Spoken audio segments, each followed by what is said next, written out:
Welcome back to Charger Stack. Today we're joined by Micael Pêgo, co-owner and head of business at IBH, a Portugal-based company working across cargo bikes, tricycles, handbikes, adaptive mobility, and OEM manufacturing.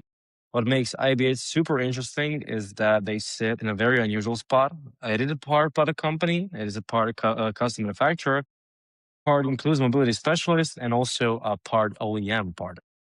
Michael, great to have you today with us on Charting Stack. We're going to have an awesome time chatting with you, a lot of things to learn from you and get the insights from the company. Hi guys, thank you very much for the invitation. It's a pleasure to be here with you. I think we will learn both you and me on this Likewise, knowledge conversation. exchange. Yes, Like yes. always. As Marin introduced, IBH is a very interesting company, which sits like at the intersection of so many things. If you had like 30 seconds to explain IBH to someone, how would you describe it? Okay, I would say we are a custom mobility OEM partner for several brands across Europe. We produce bicycles, cargo bikes, and tricycles. To sum it, um, to sum it up, sorry. We are a metalworking company that specializes entirely in bicycles. We manufacture frames, forks, carriers, and various components. And we also handle the full assembly if needed. So we support our customers in a lot of things. Yeah, it's really a lot of things. So, what mean, see, when you explain that to someone, their initial reaction is, okay, you guys do so much. So what do people like misunderstand about the company when they first hear the name? What do they, some kind of misconceptions they have? If you think just about the name IBH means innovation in bicycles and handbikes, actually doesn't mean a lot. It's a very I would say familiar name that was created at the beginning because the vision at the beginning was not to create a company to grow up and prepare it for international expansion. So maybe the name of company won't mean a lot for the most part of people, especially outside of Portugal. Understood. And since there's so many parts of the business you handle, what would you say is the part that is growing the fastest right now? The part that is growing more now, the fastest, and where we have been investing more in the last few years, I would say, is ABH as an OEM partner. We have dedicated a lot of time to professionalizing this area and expanding our capabilities.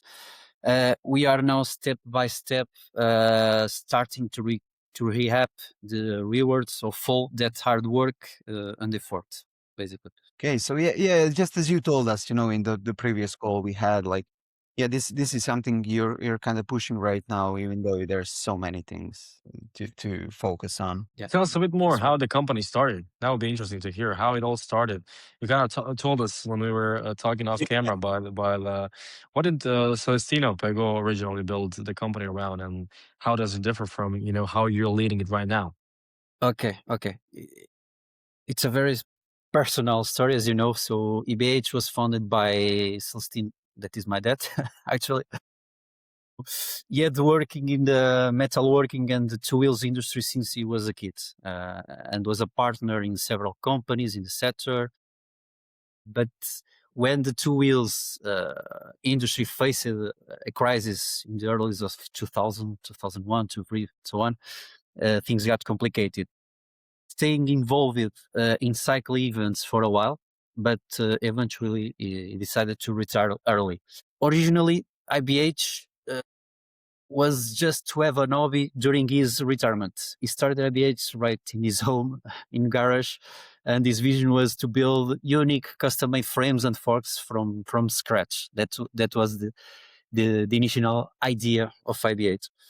Yeah, it's really, and it's a nice family story. Everyone likes when let's say their father starts something and the son picks it up, and then their son picks it up. So it's really something. It really is. Yes, Yeah. it's and so we all we on this show we truly love when when things start from the family because we kind of know there's you know more passion involved in the whole project and you're emotionally connected to the project. So I mean, it comes with more commitment, but also comes with I would say greater things in the future. Yeah. So tell us, how are you leading the company now? Kind of what is happening right now in the company? Where are you currently in the whole process? Okay. So the last year, me and Tiago, that is my partner, we just moved for the company. So my dad said, "Okay, guys, I'm tired. I need someone to get to pick the company and grow the company and so on." So me and Tiago, we come from a different background and a different generation. I come from the automotive industry, and Tiago comes from a large bicycle frame manufacturing company. Uh, s- Somehow we want to preserve the deep existing know-how, the extreme attention to detail that we have since the beginning, and the spirit of innovation. From our point of view, we want to change a little bit mindset. Basically, we are bringing a younger and more professional approach with much stronger focus on internationalization. Okay, and this means implementing stricter quality standards and being highly customer focused, I would say. Uh, and we are already starting to prepare our team. We contract more people aligned with your vision. And the target is to invest even in terms of factory, invest in more machines that could help us to achieve our target. I'd like to ask, since I really need to go back to that, like how you work in cargo bikes, tricycles, handbikes, adapted bikes, custom mobility. So what made you go wide instead of choosing one narrow category? Uh, it was not easy to answer to you, but basically the reason is our customers. So the company starts to do, as I said, to do things that are not usual. So the market is full of companies that producing bicycles, and this is full of people and a lot of companies from Asia that are investing in Europe too. So at the time, Celestine just tried to do different things. That's why they start to do the first cargo bikes that maybe we have in Portugal. Maybe we were the first Portuguese company that started to produce cargo bikes, and the goal was to just customers that arrive to us, guys. I have a difficult. I want to sell ice creams on the beach, but I don't want to walk, for example. Or guys, I have difficulty to drive a bicycle. I need to adaptation for my special needs. So that's why we start to make a lot of custom made solutions, and that's why today we do a lot of different things. Okay, lazy.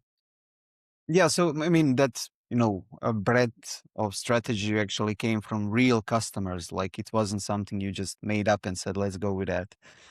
Yeah. And I'd like to ask, when we look at all your products, like what connects them from some how to say it from a design perspective, from a business perspective? What connects all your products you do? Uh, it's Something not easy. recognizable, something that makes you say, "Ah, that's IBH." Okay, that's not easy to answer to you. I would say a combination of ambition, market necessity, and the deep internal know-how. uh, by merging the expertise that we have in metalworking and the two wheels in the same company, we can easily manufacture high quality items directly on our product line. And our ability to custom made from tailor-made solutions from day one makes us the ideal partner for some of our customers who need support from A to Z in some of their projects or new products. It's not easy to answer you. Yeah, I understand. Yes, since you do all those custom products, since you do all those categories, and speaking of categories, So since you're in so many of them, which one would you say can tell you the most about what markets, and I mean customers and B2B customers, still misunderstand about the business? And let me rephrase it. Which category tells you the most about what markets still misunderstands? You're speaking about categories of products. Yes, yes, exactly. I would say the inclusive mobility. Today, the market is clearly focused on cargo bikes. I won't say that is the future because this is the present already. Um, but there are a group of persons that we still put aside of the investment of the target of companies because maybe it's a small market, but it's a market that is very, very important for these people. And maybe there is still that we don't have enough investment on this area. Yeah, you're really one of the few people we ever talk that are in the inclusive mobility space. Like this is so rare. Now you mention it. Yeah, it's not being talked about. Cargo bikes are really the talk of the town. Like everyone wants a cargo bike. Everyone wants to build a cargo e-bike, cargo scooter, cargo motorcycle, but nothing, that inclusive. Yeah, that's true. I would say the reason at the end is money and dimension of the markets, and that's the truth. But it is what it is. Can you maybe walk us through to our listeners to understand better what you actually do? What is your, I mean, as far as what you can tell, what you're eligible to tell, allowed to tell, what is your product lineup? Who do you work for? What are your own products? Maybe you kind of explain that better to us to get the better feel of your company. I don't know if I mean. Could you repeat? Sorry, because it breaks just a little bit. So, what No, my is question is, can you just like walk us through your products? okay? Like, what do you Okay, offer? Who are you working for? okay. So in IBH we have, I can say, almost three different business. So we have our small brands where we sell our products, where we have our brand that we sell basically in Portugal for our small markets, where we sell different things like inclusive mobility, cargo bikes, and different things that are not usual to see on the store. And the other focus that we have on the company is the work as an OEM partner. So where we offer to our customers a complete service from idea to final product, where we offer support in development, prototype, serial production, and we can help them even in logistics through our partners if needed.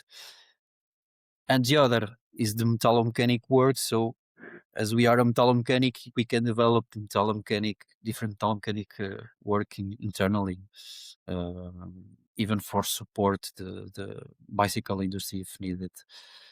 So we are in so many different areas, trying to catch different customers and the different ways to win money at the end and to have job, work, and to grow up. Yes, and you were telling us when we first met you on our intro call, you were telling us also about you have a couple of concepts in the pipeline, something you have in mind that you have not released yet. You're still kind of debating on, in which direction you want to take the company. So if you can maybe reveal some secrets, we wouldn't mind. Yeah, we wouldn't mind. We don't have a lot of secrets, to be honest. Our main focus for the next few years, and that's where we are trying to push the company and invest, is OEM. Okay, help our customers on their products. In parallel, it's true that we have our own products where we have these products since almost the beginning, so we need to update them. And in parallel, we are investing a few time on a new product that could be interesting for our customers. we don't have a lot to say to you, but we hope maybe next year to start to reveal some details, maybe a different bike that could be very interesting for so many people, but let's see. Yeah, I let's talk about something you can actually tell us. So, if I'd like you, it's like if you could walk us through how a project moves through IBH, like when if since you work as an OEM partner, so someone comes in with an idea, you start the first conversation and all the way to the finished product. Like, how does that project look like? How do you Okay. organize? And what are the stages? Okay, it depends a lot of the customers too, but um, however, looking for a full cycle of development, the first phase is always the 3D development support. So we either start from sketch, or the client provides us a sketch, and we handle the entire design for manufacturing process if needed. So we can help in both. Once this stage is finalized, we move into the prototype. This is where our soul and our near artisan skills come into play. We take pride in creating an excellent product from very little. Okay. From there, we enter in the improvement and industrialization phases, preparing for serial production with the right tooling, whether in metalworking or final assembly. At the end on the line, we can even manage the packaging shipping with our suppliers.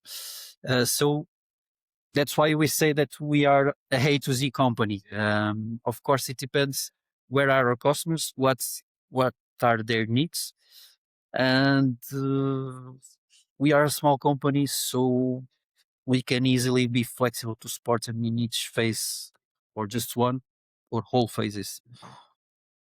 What would you say, which phase do your customers need the help with the most? Like, which stage is the most crucial for them? The manufacturing, for sure, because some of them arrives already with an idea, but it's normal in a development phase. There are a lot of things that are not feasible, that are not possible to produce, that costs a lot. So our work as a manufacturer is help them at least. Okay, guys, we have this. Instead of do this, we can try to change this plate and is less expensive. It will save costs to you and time to us. So that's the way. Or for example, this tube maybe is not so resistant as should be. Why we don't change and add another tube here, or just change the diameter? So I would say the transition between the development and manufacturing is the most critical one for some of our customers. That it is what it is. That is usual. Yeah, and this may be a good lesson to everyone who's listening. So, when someone comes to you with a custom mobility idea, it really sounds good on paper, but if you build it, it's weak. It looks weak in real life. So, what are the things that usually break first with those custom mobility ideas that really look good on paper? It could be a lot of things Yeah, that it's a can tough fail. process. Yeah, it could The be everything. fail is the easiest thing that could happen. Uh, it it depends. Sometimes it can fail during the production. Something that we have on the paper, and then the first look, okay, this is easy to do, but when we put the ends and we start to put it on the tool and bend the tools, welds, cut, and so on, which we start to see some issues that we didn't expect. So I will say the first thing is in the manufacturing process, because in manufacturing is where we start to find the real issues. This is just to not speak about the final result of the product. When we launch the product, we look at it. Okay, maybe this is not the best position, for example, to drive the bike. Maybe we need to increase or reduce. Maybe this basket is not strong enough. This is in the second stage. but I will say the manufacturing process. Yeah, it makes sense, really. Yeah, I wanted to kind of follow up with the interesting thing, like where is your work actually utilized on the streets? You are building for businesses, for cargo transport, for urban cleaning, for ambulance sales, for marketing activations. Which one would you say is maybe like your forte, or is there something you're actually very proud of in case of you're building for one of these categories and you've done a interesting job, or you're having like ideas, you're filling the gaps in the market? What would you maybe highlight around these things that I just mentioned? In terms of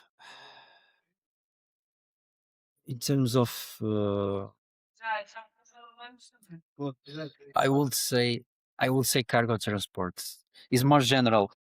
At the end, with just one cargo, we can do a lot of different things for families, for urban cleaning, for transports, for a lot of things, professional use, whatever.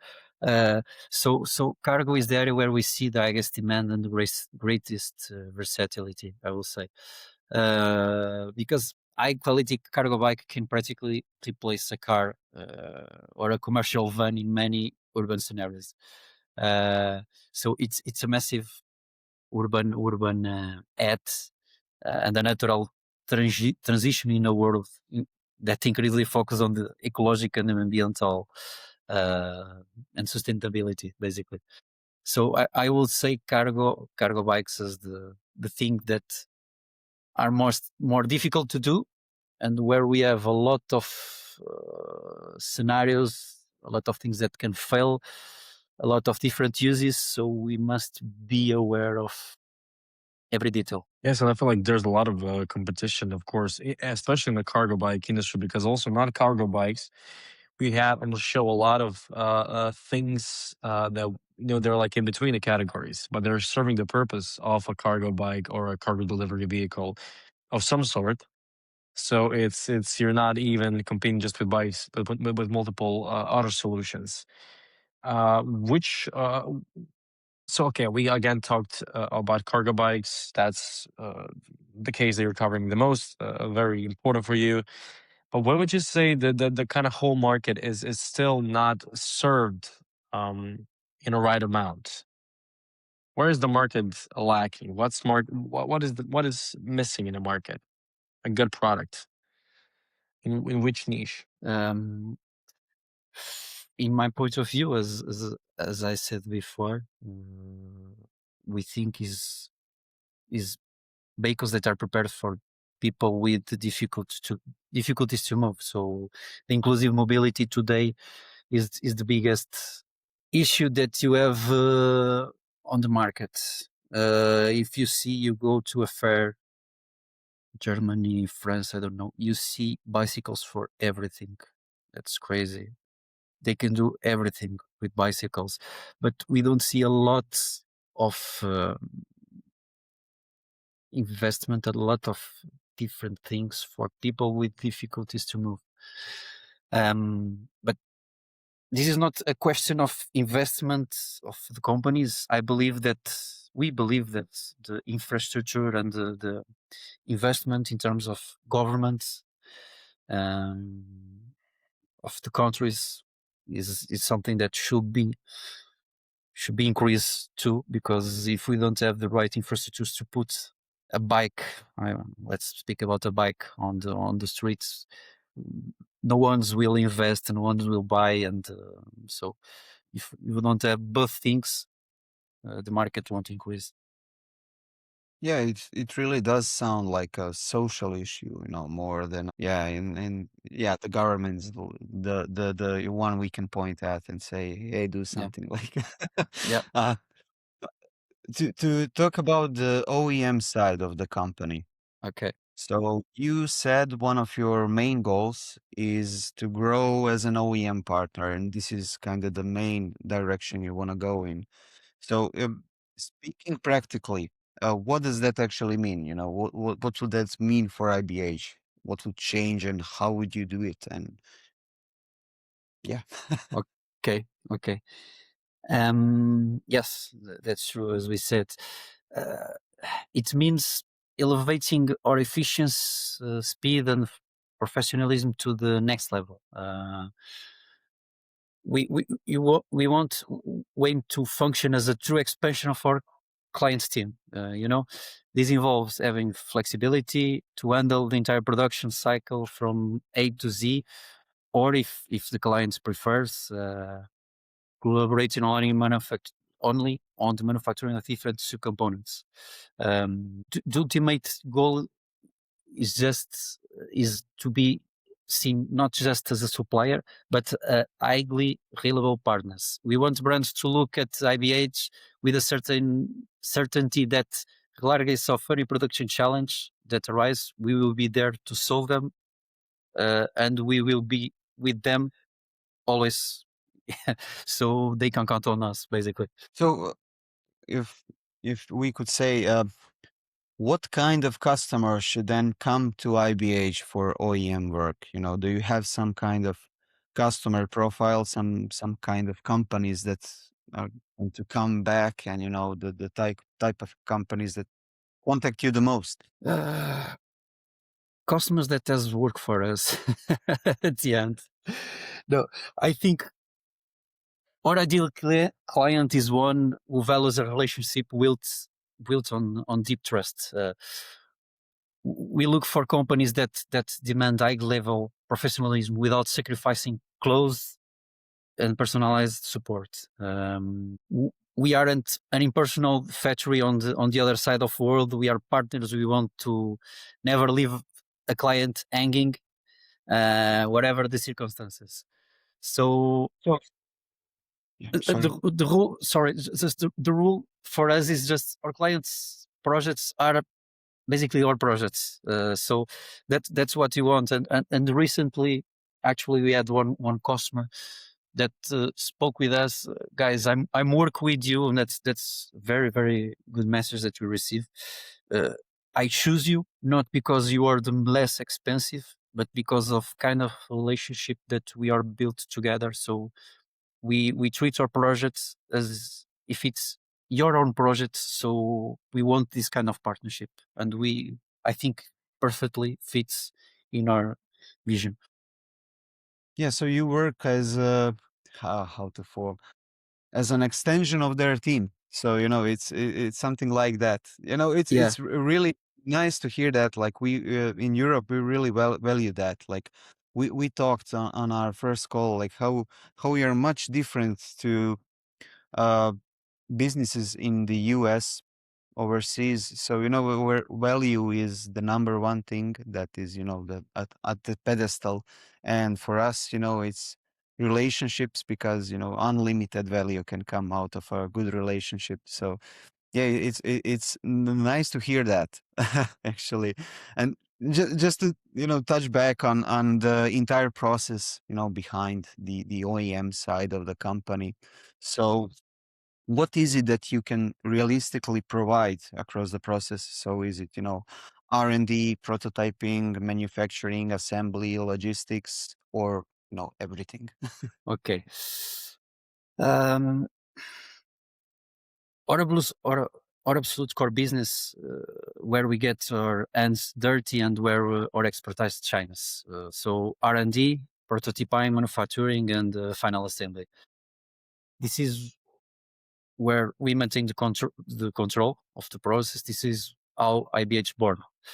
Regarding logistic and supply chains, while we aren't a freight carrier ourselves, so we act as a facilitators, basically. So we want to offer to our customers, guys, if you need help, we can help you in every stages. We are not experts on logistics, but okay, we have partners. We know companies that are send packages from Portugal to France, Germany, Netherlands, whatever. So we can help them and give you a complete package, I would say. But we are good in developing and producing bikes, car bikes, and so on. So this is where we fit very well. Yeah, so For you're the rest, builders.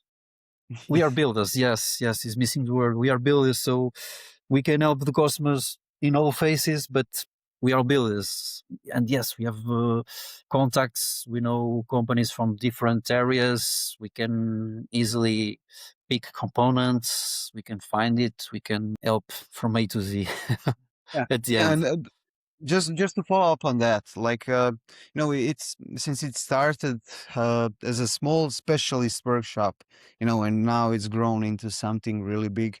Uh, what would you say is the hardest part of proving that IBH can deliver much more than just like a small workshop? Yeah. Yeah.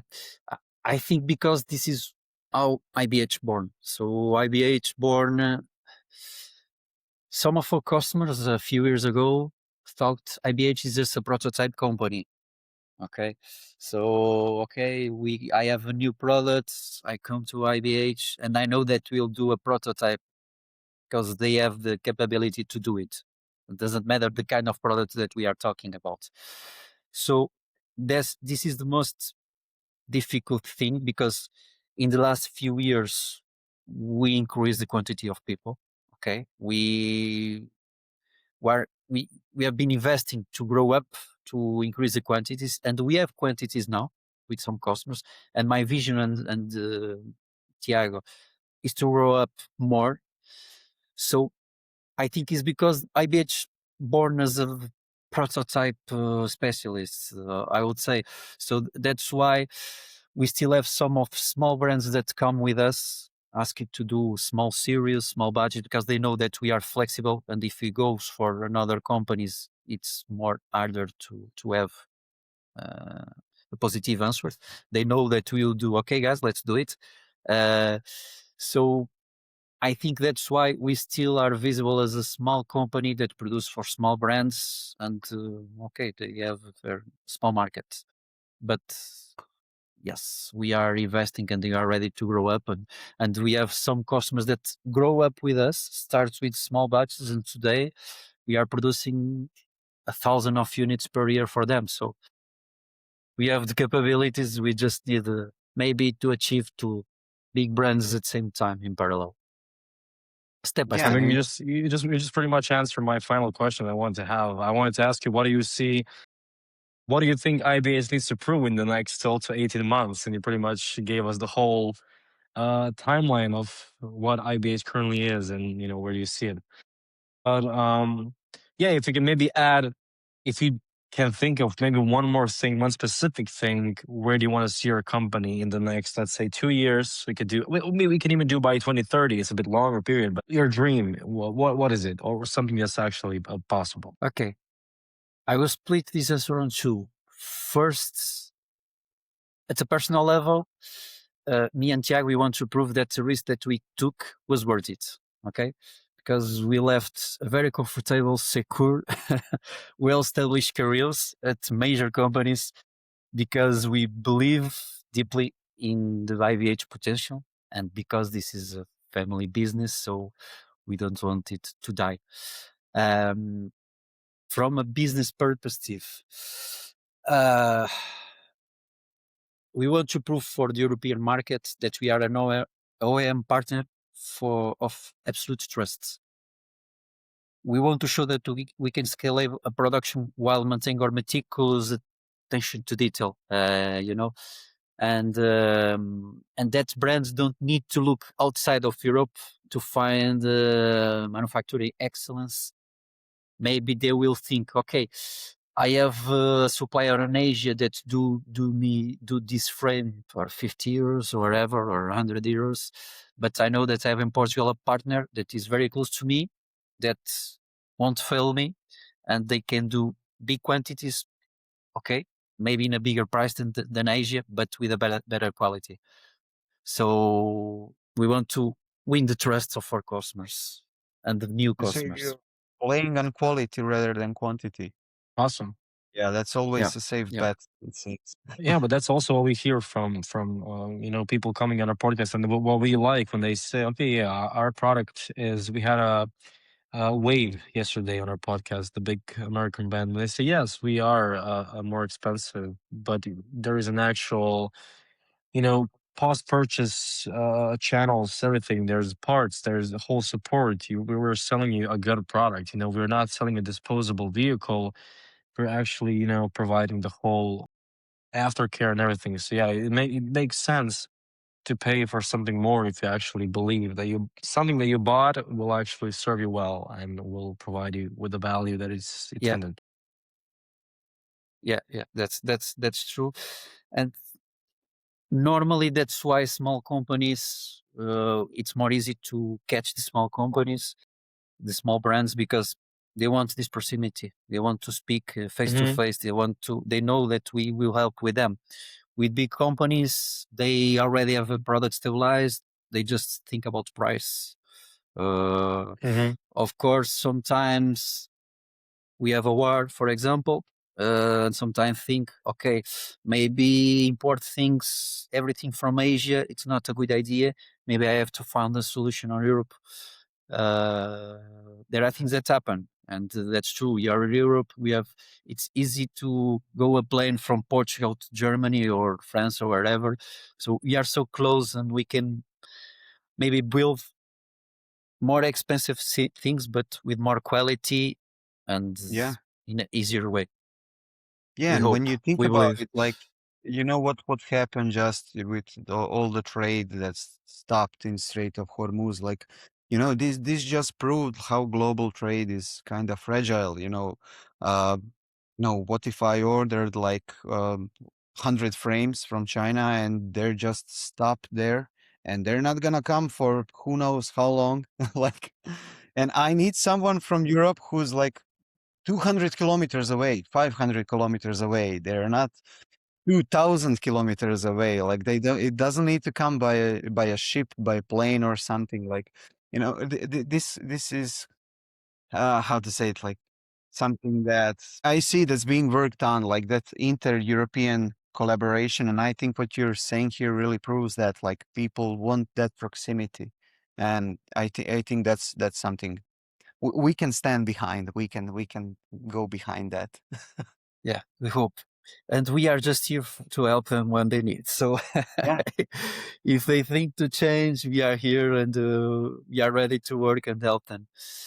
But it's complicated. We are facing these difficulties in so many industries, and we are seeing now the automotive industry, for example. I know quite well, and we are seeing now what is happening when we have so good products with so lower price, and it's very difficult to compete.